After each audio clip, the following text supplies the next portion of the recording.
Hello ਮਾਈ dear students. ਇਸ ਤੋਂ ਪਹਿਲਾਂ ਵਿੱਚ ਅਸੀਂ ਓਬਲੀਕ ਐਕਸਿਸ ਦੇ 4 ਪਾਰਟ ਕਰ ਚੁੱਕੇ ਹਾਂ। ਅੱਜ ਅਸੀਂ ਸਟਾਰਟ ਕਰਨ ਜਾ ਰਹੇ ਹਾਂ ਓਬਲੀਕ ਐਕਸਿਸ ਦਾ 5th ਪਾਰਟ, ਜਿਹਦੇ ਵਿੱਚ ਡਿਸਕਸ ਕਰਾਂਗੇ ਇਕੁਏਸ਼ਨ ਆਫ ਅ ਸਰਕਲ। ਜਦੋਂ ਸਾਡੇ ਕੋਲ ਰੈਕਟੈਂਗੂਲਰ ਐਕਸਿਸ ਹੁੰਦੀ ਹੈ, ਅਸੀਂ ਬੱਚੇ ਜੇਕਰ ਸੈਂਟਰ ਸਾਡੇ ਕੋਲ ਗਿਵਨ ਹੋਵੇ ਤਾਂ ਅਸੀਂ ਸਿੰਪਲ ਉਹਦੀ ਇਕੁਏਸ਼ਨ x ਮਾਈਨਸ ਏ ਦੀ square plus y minus B square is equal to radius square, ਇਹ ਸਾਡੇ ਕੋਲ ਇਕੁਏਸ਼ਨ ਆ ਜਾਂਦੀ ਸੀ। ਜੋ ਜਰਨਲ ਇਕੁਏਸ਼ਨ ਨਾਲ ਉਹਦਾ ਕੰਪੈਰੀਜ਼ਨ ਕਰਕੇ ਸਾਨੂੰ ਸਰਕਲ ਦੀ ਇਕੁਏਸ਼ਨ ਮਿਲ ਜਾਂਦੀ ਸੀ। ਕਹਿੰਦੇ ਹੁਣ ਜਦੋਂ ਸਾਡੇ ਕੋਲ ਓਬਲੀਕ ਐਕਸਿਸ ਹੋਣਗੀਆਂ ਉਸ ਟਾਈਮ ਸਰਕਲ ਦੀ ਇਕੁਏਸ਼ਨ ਅਸੀਂ ਕਿਵੇਂ ਫਾਈਂਡ ਕਰ ਸਕਦੇ ਹਾਂ। ਦੇਖੋ ਓਬਲੀਕ ਐਕਸਿਸ ਕੀ ਸੀਗੀਆਂ, ਉਹ ਐਕਸ ਐਕਸਿਸ, ਉਹ Y axis and X axis, ਜਿਹਦੇ ਵਿੱਚ 90 ਡਿਗਰੀ ਦਾ ਐਂਗਲ ਨਾ ਬਣ ਕੇ ਹੋਰ ਕੋਈ ਵੀ ਐਂਗਲ ਬਣੇ 60 45 15 ਕੋਈ ਵੀ, ਉਹ ਕੀ ਹੋਣਗੀਆਂ ਓਬਲੀਕ ਐਕਸਿਸ ਹੋਣਗੀਆਂ। ਬਸ ਇੱਕ 90 ਦਾ ਐਂਗਲ ਉਹਦੇ ਵਿੱਚ ਨਹੀਂ ਹੋਊਗਾ। ਜੇ 90 ਦਾ ਤਾਂ ਉਹ ਕਿਹੜੀਆਂ ਹੋ ਜਾਂਦੀਆਂ ਨੇ, ਰੈਕਟੈਂਗੂਲਰ ਐਕਸਿਸ। ਕੀ ਹੈ ਬੱਚੇ, ਕਹਿੰਦੇ find the equation when of a circle when axes are inclined at angle omega. ਕਹਿੰਦੇ ਇੱਕ ਸਰਕਲ ਦੀ ਇਕੁਏਸ਼ਨ ਫਾਈਂਡ ਕਰੋ ਜਦੋਂ ਉਹਨਾਂ ਐਕਸਿਸ ਦੇ ਵਿੱਚ ਕਿੰਨੇ ਦਾ ਐਂਗਲ ਬਣ ਰਿਹਾ, ਓਮੇਗਾ ਦਾ ਐਂਗਲ, ਓਮੇਗਾ ਐਂਗਲ ਬਣ ਰਿਹਾ। ਤਾਂ ਹੁਣ ਇਹਦੇ ਲਈ ਬੱਚੇ ਕੁਝ ਕੰਸਟਰਕਸ਼ਨਸ ਕਰਦੇ ਹਾਂ, ਦੇਖਦੇ ਹਾਂ ਕਿ ਕੀ ਅਸੀਂ ਫਾਈਂਡ ਕਰਨਾ, ਕਿਵੇਂ ਇਕੁਏਸ਼ਨ ਤੱਕ ਪਹੁੰਚਾਂਗੇ। ਸਭ ਤੋਂ ਪਹਿਲਾਂ ਤਾਂ ਲਿਆ ਅਸੀਂ ਨੇ ਬੱਚੇ ਕੋਈ ਓਬਲੀਕ ਐਕਸਿਸ, ਇਹ ਲੈ ਲਈ ਸਾਡੀ ਐਕਸ ਐਂਡ ਵਾਈ, ਇਹਨਾਂ ਦੇ ਵਿੱਚ ਐਂਗਲ ਕਿੰਨੇ ਦਾ ਗਿਵਨ ਆ, ਓਮੇਗਾ ਬਣ ਰਿਹਾ। ਕੀ ਕਿਹਾ, ਕਹਿੰਦੇ ਵਿੱਚ ਕੋਈ ਸਰਕਲ ਡਰਾ ਕਰਨਾ। ਮੰਨ ਲਓ ਅਸੀਂ ਇੱਕ ਸੀ ਪੁਆਇੰਟ ਲਿਆ, ਇਹਦਾ ਸੈਂਟਰ ਪੁਆਇੰਟ, ਇਸ ਸੀ ਪੁਆਇੰਟ ਦੀ ਵੈਲਿਊ ਆ ਏ ਬੀ ਪੁਆਇੰਟ ਆ ਕੋਈ, ਏ ਬੀ ਪੁਆਇੰਟ ਨੂੰ ਸੈਂਟਰ ਮੰਨ ਕੇ ਅਸੀਂ ਨੇ ਇੱਕ ਸਰਕਲ ਡਰਾ ਕੀਤਾ। ਹਾਂਜੀ, ਕਹਿੰਦੇ ਇਸ ਸਰਕਲ ਦੀ ਇਕੁਏਸ਼ਨ ਫਾਈਂਡ ਕਰਨੀ ਆ। ਹੁਣ ਬੱਚੇ ਸੈਂਟਰ ਆ, ਥੋੜ੍ਹੀ ਜਿਹੀ ਕੰਸਟਰਕਸ਼ਨ ਤਾਂ ਕਰਨੀ ਪਏਗੀ ਕਿਵੇਂ ਇਕੁਏਸ਼ਨ ਅਸੀਂ ਫਾਰਮ ਕਰ ਸਕਦੇ ਹਾਂ ਜਾਂ ਨਹੀਂ। ਕਹਿੰਦੇ ਸਭ ਤੋਂ ਪਹਿਲਾਂ ਤਾਂ ਬੱਚੇ ਇਸ ਪੁਆਇੰਟ ਤੋਂ ਇੱਕ ਪੈਰਲਲ ਲਾਈਨ ਡਰਾ ਕਰੋ। ਕਿਹਦੇ ਪੈਰਲਲ, ਵਾਈ ਐਕਸਿਸ ਦੇ। ਇੱਥੋਂ ਆਹ ਵਾਈ ਐਕਸਿਸ ਦੇ ਇੱਕ ਪੈਰਲਲ ਲਾਈਨ ਡਰਾ ਕੀਤੀ, ਸੀ ਪੁਆਇੰਟ ਤੋਂ, ਸੈਂਟਰ ਤੋਂ ਇੱਕ ਪੈਰਲਲ ਲਾਈਨ ਡਰਾ ਕੀਤੀ ਜੋ ਐਕਸ ਐਕਸਿਸ ਨੂੰ ਜਾ ਕੇ ਮੀਟ ਕਰ ਰਹੀ ਹੈ ਐਟ ਅ ਪੁਆਇੰਟ ਬੀ, ਇਹ ਲਿਖਿਆ। ਉਸ ਤੋਂ ਬਾਅਦ ਕਹਿੰਦੇ ਵਿੱਚ ਜਿਹੜਾ ਹੁਣ ਆਹ ਸਰਕਲ ਅਸੀਂ ਬਣਾਇਆ, ਦੇਖੋ ਸਰਕਲ ਦੀ ਅਸੀਂ ਜੇ ਡੈਫੀਨੇਸ਼ਨ ਦੀ ਗੱਲ ਕਰੀਏ, ਸਿੰਪਲ ਡੈਫੀਨੇਸ਼ਨ ਕੀ ਹੁੰਦੀ ਹੈ ਸਾਡੇ ਕੋਲ, locus of all the points which have the same distance from a fix point. ਕੋਈ ਇੱਕ ਫਿਕਸ ਪੁਆਇੰਟ ਤੋਂ ਜਿੰਨਾ ਸਾਰੇ ਪੁਆਇੰਟਸ ਦਾ ਡਿਸਟੈਂਸ ਸੇਮ ਹੋਏਗਾ ਉਹਨਾਂ ਦੇ ਲੋਕਸ, ਲੋਕਸ ਦਾ ਮਤਲਬ ਉਹਦੇ ਪਾਥ ਨੂੰ ਕੀ ਬੋਲਿਆ ਜਾਂਦਾ, ਸਰਕਲ। ਸੋ ਬੱਚੇ ਜਿਹੜੀ ਇਹ ਸਰਕਲ ਬਣਾਈ ਹੈ ਇਹਦੇ ਲਈ ਵੀ ਅਸੀਂ ਕੋਈ ਫਿਕਸ ਰੇਡੀਅਸ ਰੱਖਿਆ, ਫਿਕਸ ਡਿਸਟੈਂਸ ਰੱਖਿਆ ਹੋਏਗਾ ਜਿਹਨੂੰ ਅਸੀਂ ਰੇਡੀਅਸ ਕਹਿੰਦੇ ਹਾਂ। ਤਾਂ ਅਸੀਂ ਆਹ ਰਿਪਰਜੈਂਟ ਕਰਤਾ, ਕਹਿੰਦੇ ਇਸ ਨੂੰ ਅਸੀਂ ਆਰ ਫਿਕਸ ਰੇਡੀਅਸ ਰੱਖਿਆ ਅਤੇ ਸਰਕਲ 'ਤੇ ਕੋਈ ਪੁਆਇੰਟ ਲੈ ਲਿਆ ਪੀ ਐਕਸ ਵਾਈ, ਜਨਰਲੀ ਕੋਈ ਵੀ ਪੁਆਇੰਟ ਬੱਚੇ ਪੀ ਐਕਸ ਵਾਈ ਕਿਤੇ ਵੀ। ਹੁਣ ਅਸੀਂ ਨੇ ਇੱਕ ਹੋਰ ਕੀਤੀ, ਕਹਿੰਦੇ ਇਸੇ ਪੁਆਇੰਟ ਤੋਂ ਇੱਕ ਵਾਈ ਐਕਸਿਸ ਦੇ ਪੈਰਲਲ ਲਾਈਨ ਡਰਾ ਕਰੋ ਜੋ ਐਕਸ ਐਕਸਿਸ ਨੂੰ ਜਾ ਕੇ ਮੀਟ ਕਰ ਰਹੀ ਹੈ। ਜੇ ਅਸੀਂ ਕਿਊ 'ਤੇ ਅਸੀਂ ਉਹ ਲਾਈਨ ਵੀ ਡਰਾ ਕੀਤੀ। ਤਾਂ ਬੱਚੇ ਹੁਣ ਅਸੀਂ ਨੇ ਥੋੜ੍ਹੀ ਜਿਹੀ ਪਹਿਲਾਂ ਕੀ ਕੀਤਾ, ਇੱਕ ਸੈਂਟਰ ਲਿਆ, ਸੈਂਟਰ 'ਤੇ ਇੱਕ ਸਰਕਲ ਡਰਾ ਕੀਤਾ, ਫਿਰ ਉਹਦਾ ਕੋਈ ਰੇਡੀਅਸ ਮੰਨਿਆ, ਰੇਡੀਅਸ ਮੰਨ ਕੇ ਅਸੀਂ ਸਰਕਲ ਦੇ ਉੱਤੇ ਹੀ ਕੋਈ ਜਨਰਲ ਪੁਆਇੰਟ ਲਿਆ ਪੀ ਐਕਸ ਵਾਈ, ਅਤੇ ਦੋਹਾਂ ਦੇ ਉੱਤੇ ਅਸੀਂ ਪੈਰਲਲ ਲਾਈਨ ਡਰਾ ਕੀਤੀਆਂ ਵਾਈ ਐਕਸਿਸ ਦੇ, ਜੋ ਕਿ ਐਕਸ ਐਕਸਿਸ 'ਤੇ ਆ ਕੇ ਕੀ ਕਰ ਰਹੀਆਂ ਨੇ, ਮੀਟ ਕਰ ਰਹੀਆਂ ਨੇ। ਹੁਣ ਆ ਜਾਓ ਬੱਚੇ ਇਹਨਾਂ ਦੀ ਲੈਂਥ ਨੂੰ ਅਸੀਂ ਡਿਸਕ੍ਰਾਈਬ ਕਰਦੇ ਹਾਂ। ਦੇਖੋ ਅਸੀਂ ਉੱਪਰ ਸੀ ਪੁਆਇੰਟ ਕੀ ਦੇਖਿਆ, ਏ ਬੀ, ਤਾਂ ਇਸਦਾ ਮਤਲਬ ਓ ਤੋਂ ਲੈ ਕੇ ਬੀ ਤੱਕ ਦੀ ਲੈਂਥ ਕਿੰਨੀ ਆ, ਏ, ਐਂਡ ਓ ਤੋਂ ਕਿਊ, ਓ ਕਿਊ ਮਤਲਬ ਪੀ ਪੁਆਇੰਟ ਤੱਕ ਜਾ ਰਹੇ ਆ, ਪੀ ਪੁਆਇੰਟ ਕੀ ਆ, ਐਕਸ ਤੇ ਵਾਈ, ਇਸਦਾ ਮਤਲਬ ਇਹਦੀ ਲੈਂਥ ਕਿੰਨੀ ਹੋਊਗੀ, ਐਕਸ ਲੈਂਥ ਹੋਏਗੀ। ਹੁਣ ਦੇਖੋ ਬੱਚੇ ਓ ਤੋਂ ਲੈ ਕੇ ਕਿਊ ਤੱਕ ਦੀ ਲੈਂਥ ਐਕਸ ਆ, ਓ ਤੋਂ ਬੀ ਤੱਕ ਦੀ ਲੈਂਥ ਸਾਡੇ ਕੋਲ ਏ ਆ, ਤਾਂ ਬੀ ਕਿਊ ਦੀ ਲੈਂਥ ਕਿੰਨੀ ਹੋਊਗੀ, ਐਕਸ ਮਾਈਨਸ ਏ, ਤਾਂ ਕਰਕੇ ਸਾਡੇ ਕੋਲ ਬੀ ਕਿਊ ਦੀ ਲੈਂਥ ਕਿੰਨੀ ਆ ਗਈ, ਐਕਸ ਮਾਈਨਸ ਏ। ਇਸੇ ਤਰ੍ਹਾਂ ਬੱਚੇ ਕਹਿੰਦੇ ਹੁਣ ਆ ਸੀ ਪੁਆਇੰਟ ਤੋਂ ਇੱਕ ਅਸੀਂ ਨੇ ਪੈਰਲਲ ਲਾਈਨ ਡਰਾ ਕੀਤੀ ਐਕਸ ਐਕਸਿਸ ਦੇ, ਜੋ ਇਸ ਲਾਈਨ ਨੂੰ ਕੱਟ ਕਰ ਰਹੀ ਹੈ, ਪੀ ਕਿਊ ਲਾਈਨ ਨੂੰ ਕੱਟ ਕਰ ਰਹੀ ਆ। ਦੇਖੋ ਕੁਛ ਇਸੇ ਤਰ੍ਹਾਂ ਅਸੀਂ ਡਾਇਗਰਾਮ 'ਚ ਡਰਾ ਕੀਤਾ ਹੋਇਆ।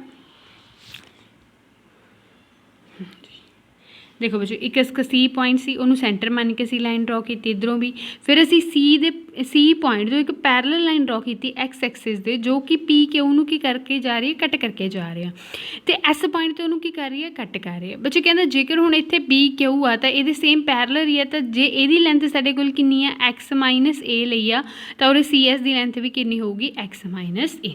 ਸਿਮਿਲਰ ਜਿਹੜੀ ਅਸੀਂ ਪੀ ਤੋਂ ਲੈ ਕੇ ਕਿਊ ਤੱਕ ਲੈਂਥ ਲਈ ਆ, ਇਹ ਵਾਈ ਆ, ਅਤੇ ਇੱਥੋਂ ਤੋਂ ਉਰੇ ਤੱਕ ਦੀ ਲੈਂਥ ਬੀ ਆ, ਤਾਂ ਇਹ ਪਿੱਛੇ ਲੈਂਥ ਕਿੰਨੀ ਬਚੂਗੀ, ਵਾਈ ਮਾਈਨਸ ਬੀ ਬਚੂਗੀ। ਸੋ ਬੱਚੇ ਪੀ ਐਸ ਦੀ ਲੈਂਥ ਕਿੰਨੀ ਆ ਸਾਡੇ ਕੋਲ, Y minus B, and C S ਦੀ ਲੈਂਥ ਕਿੰਨੀ ਆ, ਐਕਸ ਮਾਈਨਸ ਏ।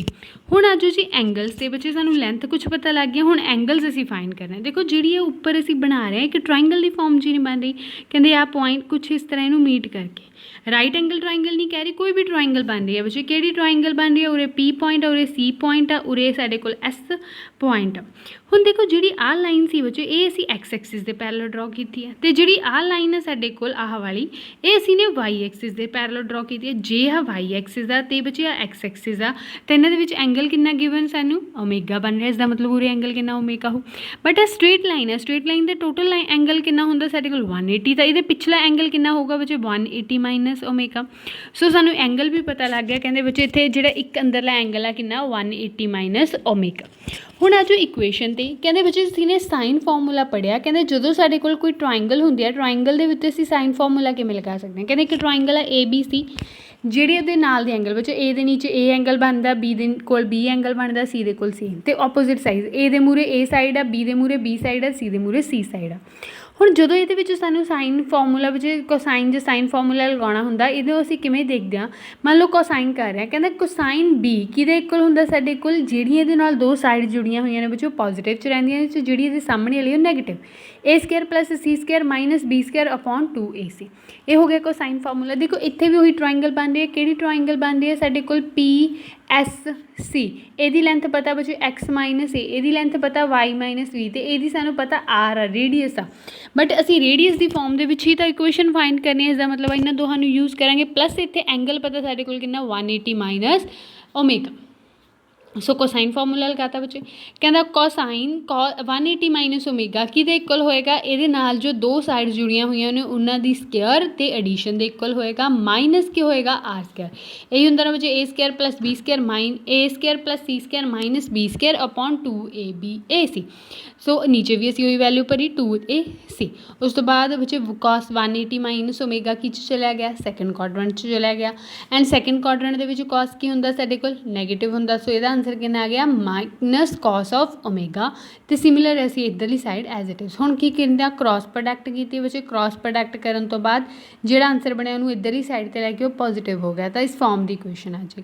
ਉਸ ਤੋਂ ਬਾਅਦ ਅਸੀਂ ਸਕੇਅਰਿੰਗ ਖੋਲ੍ਹਣੀ ਹੈ ਬੱਚੇ, A - B the hole square the formula ਲਗਾ ਕੇ A² + B² - 2AB ਦਾ ਫਾਰਮੂਲਾ ਲਗਾ ਕੇ ਇਹਨੂੰ ਓਪਨ ਕਰ ਲੈਣਾ, ਤਾਂ ਜਿਹੜੀ ਸਾਨੂੰ ਇਕੁਏਸ਼ਨ ਮਿਲੇਗੀ ਉਹ ਹੈਗੀ equation of a circle in a oblique axis, ਜੋ ਅਸੀਂ ਨੇ ਫਾਈਂਡ ਆਊਟ ਕਰਨੀ ਸੀ। ਇਹ ਹੋਏਗਾ ਬੱਚੇ ਸਾਡੇ ਕੋਲ ਓਬਲੀਕ ਐਕਸਿਸ ਦੇ ਵਿੱਚ ਸਰਕਲ ਦੀ ਇਕੁਏਸ਼ਨ। ਨੈਕਸਟ ਹੈਗਾ ਸਾਡੇ ਕੋਲ equation of a circle in the diametric form. Diametric ਕੀ ਹੁੰਦੀ ਹੈ ਬੱਚੇ, ਜਿਵੇਂ ਸਾਨੂੰ ਕਈ ਵਾਰੀ ਹੁੰਦਾ ਨਾ ਸਰਕਲ ਦਿੱਤਾ ਹੋਇਆ ਪਰ ਉਹਦੇ ਕੋਈ ਸੈਂਟਰ ਵਗੈਰਾ ਨਹੀਂ ਦਿੱਤਾ, ਬਸ ਡਾਇਆਮੀਟਰ ਦਿੱਤਾ ਹੋਇਆ ਕਿ ਡਾਇਆਮੀਟਰ ਦੇ ਜਿਹੜੇ ਉਹਦੇ ਐਂਡ ਪੁਆਇੰਟ ਨੇ X1 Y1 X2 Y2, ਇਹ ਇਹਦੇ ਡਾਇਆਮੀਟਰ ਦੇ ਐਂਡ ਪੁਆਇੰਟ ਨੇ।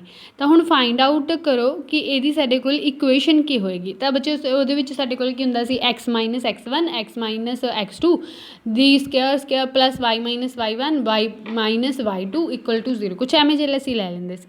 ਬਟ ਇਹਦੇ ਵਿੱਚ ਜੇ ਅਸੀਂ ਫਾਈਂਡ ਕਰਨੀ ਹੋਵੇ ਬੱਚੇ equation of a diameter in the oblique axis ਤਾਂ ਕਿਵੇਂ ਕਰਾਂਗੇ। ਸਭ ਤੋਂ ਪਹਿਲਾਂ ਤਾਂ ਬੱਚੇ ਅਸੀਂ ਇਹੀ ਲਿਆ, ਕਹਿੰਦੇ ਸਾਡੇ ਕੋਲ ਕੋਈ ਸਰਕਲ ਆ ਜਿਹੜਾ ਓਬਲੀਕ ਐਕਸਿਸ ਦੇ ਵਿੱਚ ਬਣ ਰਿਹਾ, ਓਬਲੀਕ ਐਕਸਿਸ ਦੇ ਵਿੱਚ ਐਂਗਲ ਕਿੰਨਾ ਓਮੇਗਾ X ਅਤੇ Y, ਅਤੇ ਇਹਦੇ ਵਿੱਚ ਜਿਹੜਾ ਬੱਚੇ ਇਹਦਾ ਮੰਨ ਲਓ ਉਰੇ ਸੈਂਟਰ ਸੀ। ਹੁਣ ਇਹਦੀ ਅਸੀਂ ਇਕੁਏਸ਼ਨ ਫਾਈਂਡ ਕਰਨੀ ਹੈ ਡਾਇਆਮੈਟ੍ਰਿਕ ਫਾਰਮ। ਇੱਥੋਂ ਲੈ ਲਿਆ, ਕਹਿੰਦੇ ਬੱਚੇ ਇੱਕ ਪੁਆਇੰਟ ਇਹੋ ਜਿਹਾ ਡਰਾ ਲਾਓ ਇਸ ਸਰਕਲ ਦੇ ਉੱਤੇ, ਇਸ ਤਰ੍ਹਾਂ ਦੇ ਲਿਆ ਕਿ ਆਹ ਪੁਆਇੰਟ ਤੋਂ ਵੀ ਉਹਦੇ ਉੱਤੇ ਇੱਕ ਇੱਧਰ ਨੂੰ ਬੁਲਾਇਆ ਅਤੇ ਇਹਨੂੰ ਵੀ ਮੀਟ ਕੀਤਾ, ਇਸ ਤਰ੍ਹਾਂ ਦੇ ਨਾਲ ਮੀਟ ਕੀਤਾ ਕਿ ਇਹਨਾਂ ਦੋਹਾਂ ਦੇ ਵਿੱਚ ਸਾਡੇ ਕੋਲ ਜਿਵੇਂ ਸੈਮੀ ਸਰਕਲ ਆ ਬੱਚੇ ਐਂਗਲ ਕਿੰਨੇ ਦਾ ਬਣੇਗਾ 90 ਡਿਗਰੀ ਦਾ ਐਂਗਲ ਬਣੇਗਾ। ਇਹ ਚੀਜ਼ ਅਸੀਂ ਨੇ ਕੰਸਟਰਕਟ ਕੀਤੀ। ਦੇਖੋ ਹੁਣ ਜਿਹੜੀਆਂ ਆਹ ਲਾਈਨਸ ਨੇ ਬੱਚੇ ਇਹ ਹੈਗੀਆਂ ਤਾਂ ਸਰਕਲ ਦੀਆਂ ਕੋਰਸ ਦੀ ਤਰ੍ਹਾਂ ਹੀ ਨੇ, ਮਤਲਬ ਹੈਗੀਆਂ ਸਟਰੇਟ ਲਾਈਨਸ ਹੀ ਨੇ।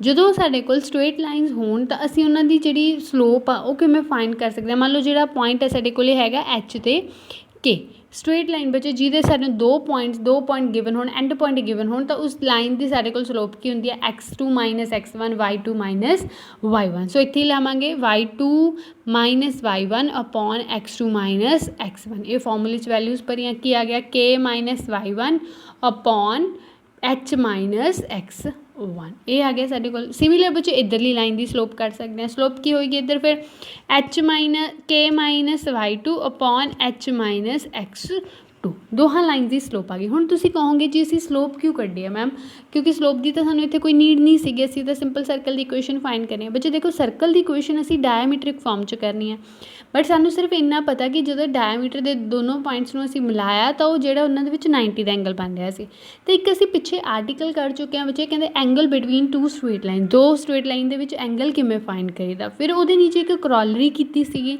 ਕਹਿੰਦੇ ਜੇਕਰ ਦੋ ਸਟਰੇਟ ਲਾਈਨ ਦੇ ਵਿੱਚ 90 ਡਿਗਰੀ ਐਂਗਲ ਬਣ ਰਿਹਾ ਤਾਂ ਕੀ ਕੰਡੀਸ਼ਨ ਹੁੰਦੀ ਹੈ, ਜੇਕਰ ਐਂਗਲ 0 ਬਣ ਰਿਹਾ ਤਾਂ ਸਾਡੇ ਕੋਲ ਕੀ ਮਤਲਬ ਉਹ ਪੈਰਲਲ ਲਾਈਨਸ ਨੇ। ਹੁਣ ਇੱਥੇ ਬੱਚੇ ਸਾਡੇ ਕੋਲ ਪਰਪੈਂਡੀਕੂਲਰ ਲਾਈਨ ਦਾ ਕਨਸੈਪਟ ਆ ਗਿਆ। ਕਹਿੰਦੇ ਜਦੋਂ ਦੋ ਲਾਈਨਸ ਪਰਪੈਂਡੀਕੂਲਰ ਹੁੰਦੀਆਂ ਨੇ ਤਾਂ ਉਹਦੀ ਕੰਡੀਸ਼ਨ ਕੀ ਹੁੰਦੀ ਹੈ, m1 into m2 plus m1 plus m2 into cos omega plus 1 equal to 0। ਇਹ ਕੰਡੀਸ਼ਨ ਲਾਈ ਹੁੰਦੀ ਹੈ। ਹੁਣ ਇੱਥੇ m1 ਤੇ m2 ਕੀ ਹੁੰਦੇ ਨੇ, ਉਹ ਲਾਈਨਸ ਦੇ ਸਲੋਪਸ ਹੁੰਦੀਆਂ ਨੇ। ਤਾਂ ਹੁਣ ਇੱਥੇ ਇਸੇ ਲਈ ਬੱਚੇ ਅਸੀਂ ਇੱਥੇ ਜਿਹੜੀਆਂ ਦੋ ਲਾਈਨ ਸੀ ਉਹਨਾਂ ਦੀ ਕੀ ਕੱਢੀ ਆ, ਸਲੋਪ ਕੱਢੀ ਆ, ਤਾਂ ਜੋ ਅਸੀਂ ਫਾਰਮੂਲੇ ਦਾ ਯੂਜ਼ ਕਰ ਸਕੀਏ। ਹੁਣ ਇੱਥੇ ਜਿਹੜੀ ਸਲੋਪ ਆਈ ਸੀਗੀ ਉਹਦੀ ਵੈਲਿਊ ਸਬਸਟੀਟਿਊਟ ਕਰ ਦੇਣੀ ਹੈ, m1 ਦੀ m2 ਦੀ ਵਜੇ ਸਿਮਿਲਰ cos ਓਮੇਗਾ ਨੂੰ ਐਜ਼ ਇਟ ਇਜ਼ ਰਹਿਣ ਦੋਗੇ, ਓਪਨ ਕੀਤਾ, ਜਿਹੜੀ ਇਕੁਏਸ਼ਨ ਬਣੇਗੀ ਉਹ ਹੋਏਗੀ equation of a diametric farm. ਬਸ ਕੀ ਕਰਨਾ ਸੀਗਾ, ਸਲੋਪ ਫਾਈਂਡ ਕਰਨੀ ਸੀ। ਸਲੋਪ ਫਾਈਂਡ ਕਰਨ ਤੋਂ ਬਾਅਦ ਅਸੀਂ ਇਸ ਇੱਕ ਫਾਰਮੂਲਾ ਯੂਜ਼ ਕੀਤਾ, ਕਿਹੜਾ, ਜਿਹੜਾ ਸਟ੍ਰੇਟ ਲਾਈਨ ਜਦੋਂ ਪਰਪੈਂਡੀਕੂਲਰ ਹੋਣ ਉਦੋਂ ਯੂਜ਼ ਕੀਤਾ ਜਾਂਦਾ। ਇਹ ਸੀਗਾ ਸਾਡਾ equation of a circle in a diametric form. Example की है बच्चे, first if the axis been inclined at angle 60 prove that the equation represent a circle and find it centre ते रेडियस। देखो सानू इनकलाइनेशन एंगल दे रखा 60 ओमेगा की value दे रखी है, तो ये पूछ रखा कहते जी इक्वेशन दी हुई है कि एक सर्कल नू रिप्रेजेंट करूगी। देखो सर्कल नू कदों रिप्रेजेंट करूगी बच्चे, जो सर्कल की जर्नल इक्वेशन नू सैटिस्फाई करेगी, तां ही साडे कोल की होएगा, equation of a circle form करती होएगी। सो इत्थे असीं उहदा यूज़ करांगे जर्नल इक्वेशन का। हुण की कीता बच्चे, सब तो पहलां तो उहने जिहड़ा एंगल दिता होया वैल्यूज़ कढ के रख लो। ओमेगा साडे कोल 60 है, तां cos ओमेगा कितना होएगा साडे कोल, मतलब cos 60 साडे कोल कितना हो गया 1/2। हुण देखो जिहड़ी आ पिछे इक्वेशन लिखी है बच्चे, पिछे जो असीं आ उपर इक्वेशन करके आए हां, ਇਹਦੇ ਵਿੱਚ ਅਸੀਂ ਸੈਂਟਰ ਕੀ ਮੰਨਿਆ ਸੀ, A ਤੇ B ਸਰਕਲ ਦਾ, ਬਟ ਇੱਥੇ ਕੀ ਮੰਨ ਕੇ ਚੱਲ ਰਹੇ ਹੋ ਬੱਚੇ, H ਤੇ K। ਇਹ ਤੁਹਾਡੀ ਮਰਜ਼ੀ ਹੈ, ਤੁਸੀਂ A B ਨਾਲ ਕਰਨਾ ਤਾਂ ਵੀ ਕੋਈ ਪ੍ਰੋਬਲਮ ਨਹੀਂ, ਜਿੱਥੇ A ਹੈ ਉੱਥੇ B ਐਜ਼ ਇਟ ਇਜ਼ ਰਹਿਣ ਦਿਓ। ਹੁਣ ਜਿਹੜੀ ਇਕੁਏਸ਼ਨ ਵਿੱਚ ਸਾਡੇ ਕੋਲ ਜਨਰਲ ਫਾਰਮ ਹੋਈ ਸੀ, ਅਸੀਂ ਨੇ ਉਹਦੇ ਵਿੱਚ ਕੀ ਭਰਿਆ, ਕਹਿੰਦੇ ਅਸੀਂ ਸਾਰੀਆਂ ਵੈਲਿਊਜ਼ ਨੂੰ ਜਿੱਥੇ ਉਹਨਾਂ ਨੇ A ਤੇ B ਸੀ ਉਹਨੂੰ ਰਿਪਲੇਸ ਕਰਤਾ ਵਿੱਚ H ਤੇ K, ਕਿਉਂਕਿ ਉਹਨਾਂ ਦਾ ਮੰਨਣਾ ਸੀਗਾ ਕਿ H ਤੇ ਕੀ ਸਾਡਾ ਕੀ ਸਰਕਲ ਦਾ ਸੈਂਟਰ ਆ।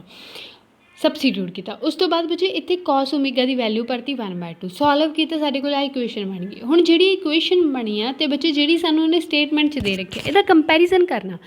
कंपैरिजन कि मैं एक्स स्क्वेयर का कोफिशिएंट, एक्स वाई का कोफिशिएंट, एक्स का कोफिशिएंट, वाई का कोफिशिएंट, कॉन्सटेंट टर्म नाल कॉन्सटेंट टर्म, कंपैरिजन करके एच ते के की वैल्यू कढनी है। जेकर तो बच्चे साडे कोल वैल्यू निकल रही है, सॉल्व हो रहा है, तो इसका मतलब सर्कल की इक्वेशन नूं रिप्रजेंट करता होएगा, अदरवाइज साडे कोल सर्कल की इक्वेशन नूं रिप्रजेंट नहीं करता होएगा। जिवें हुण इत्थे असीं ने कंपैरिजन करके देखिया, बच्चे कंपैरिजन करन तो बाद एच ते के की वैल्यू आ गई, आर की भी वैल्यू आ गई।